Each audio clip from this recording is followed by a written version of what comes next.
Okay. Y'all know I make car videos, but the name of this video would be loving yourself, or how to love yourself.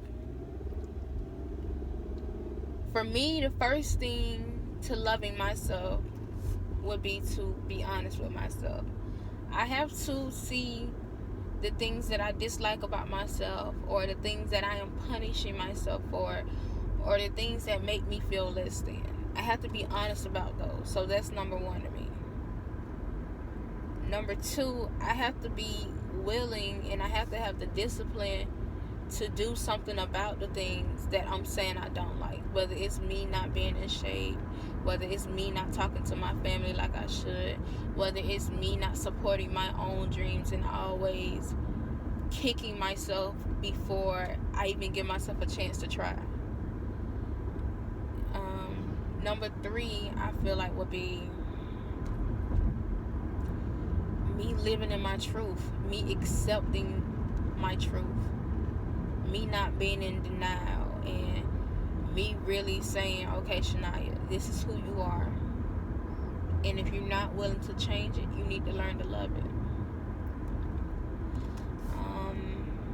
Number four, if I am going to change something, stick to it. Make a plan, make a list, jot it down, put some action behind it every single day, and do the damn thing.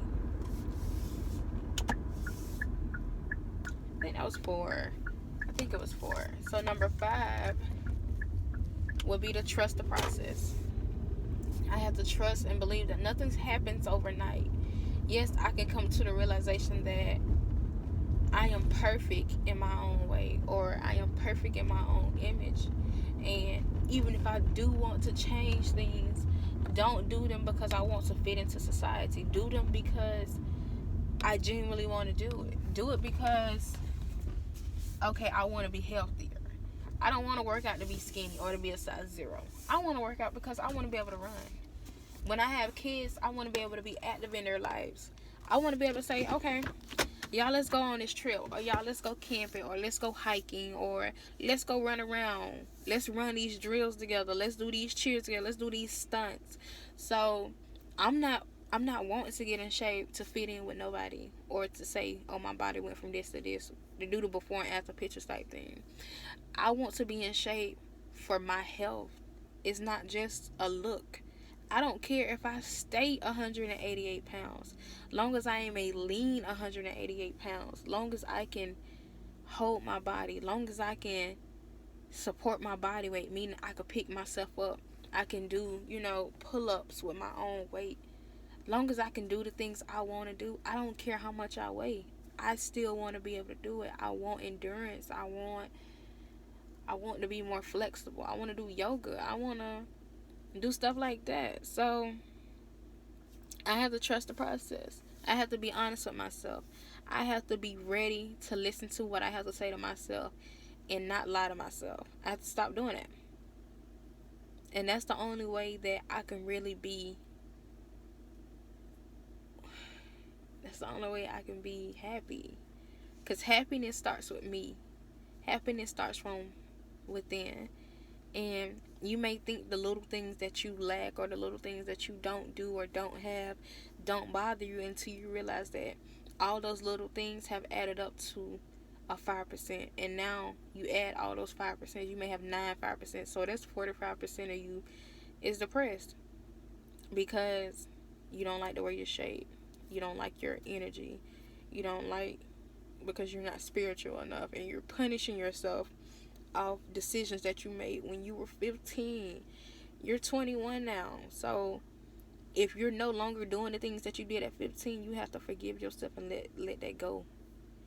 You have to trust your process, and to know that what you did at 15 was completely a lesson. And you can't hold that against yourself, because you are not her anymore. You have grown into a beautiful young woman. And that's just what it is for me. I have to trust that I'm becoming the woman that I know I want to be. Because the woman that I am right now, I don't like. I don't like the way my attitude is some days. I don't like the vibe or the energy that I have towards other people. And the way you feel about other people is also a reflection of you. So I have been that girl to say I don't like somebody, and they be like, "Why?" I just don't like them. Yeah, you cannot like somebody because the energy they're giving off, or it can be a certain smell, or it can be certain stuff like that. I understand that because I don't like different tones of voices. Certain smells set me off, so I get that statement.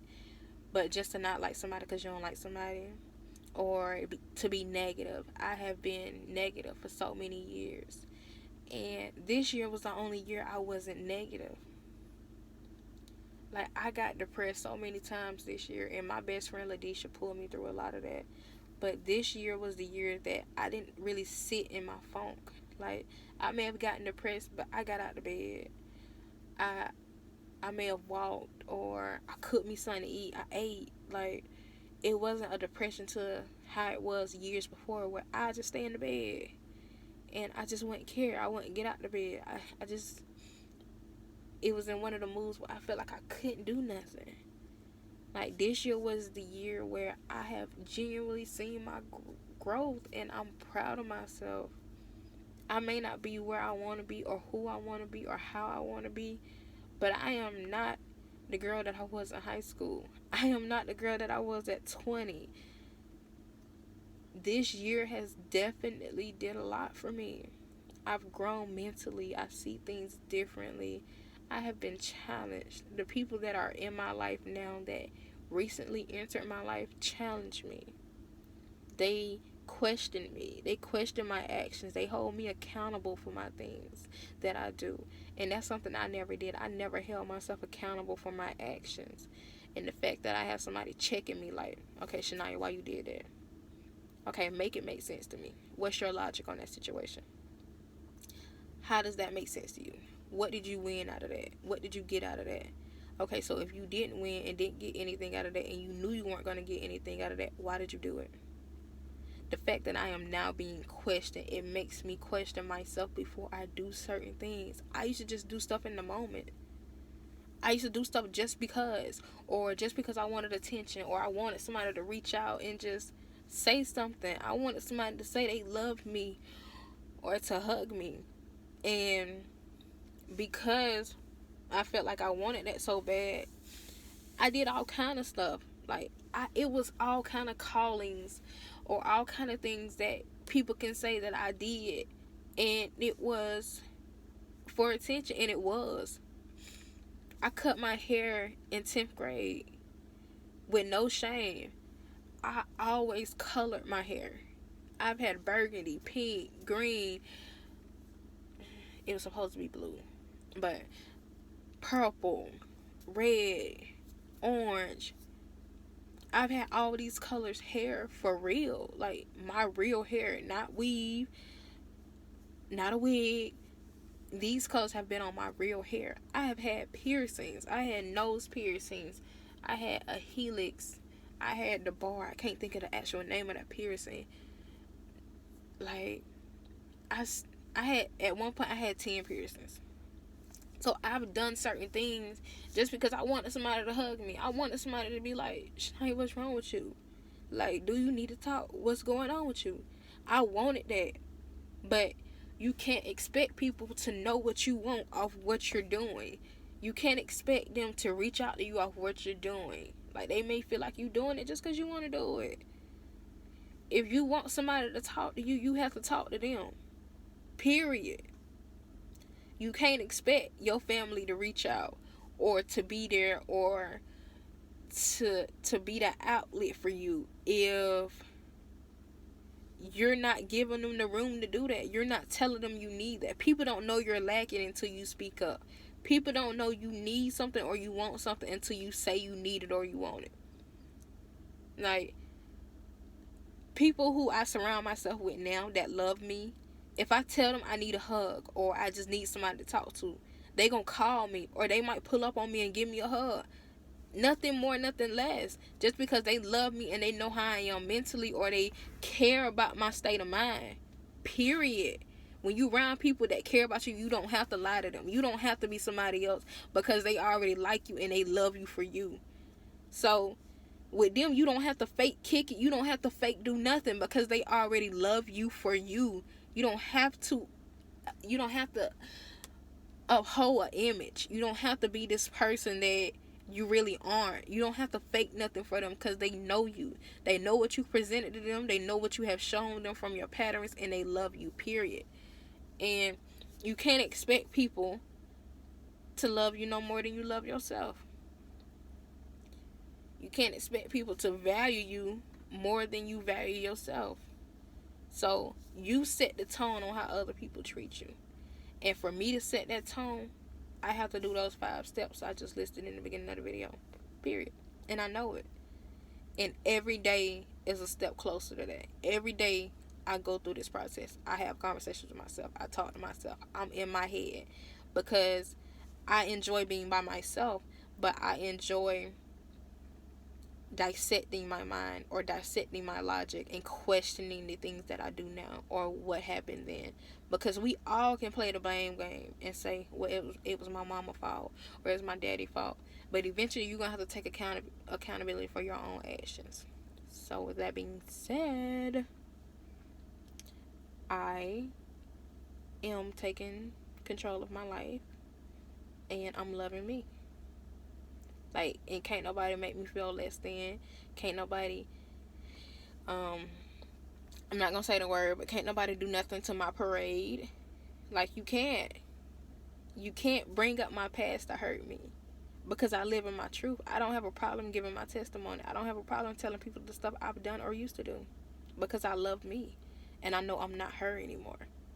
So by you bringing up something from 5 years ago, hell, you can bring something up from 2 years ago. If I haven't grown in 2 years, there's something wrong. If I did not grow from age 19 to 21, something is wrong. And the fact that I'm 21 and a lot of 30-somethings gonna speak on me, that should speak levels, period. And the fact that you're gonna use past tense terms, meaning she was or she did, that already separates me, because you can't talk about something I'm doing now. You can only talk about stuff I did then. That lets you know I've already changed. That lets you know that the fact that she used to do that, or she was this, or the fact that you gotta use past tense terms lets you know I'm not the girl you even talking about. So it ain't no point in bringing me up in that conversation. But if you want to talk down on me and try to tear me down, by all means, do you. My video 13 minutes, y'all. I'm done. I'm done.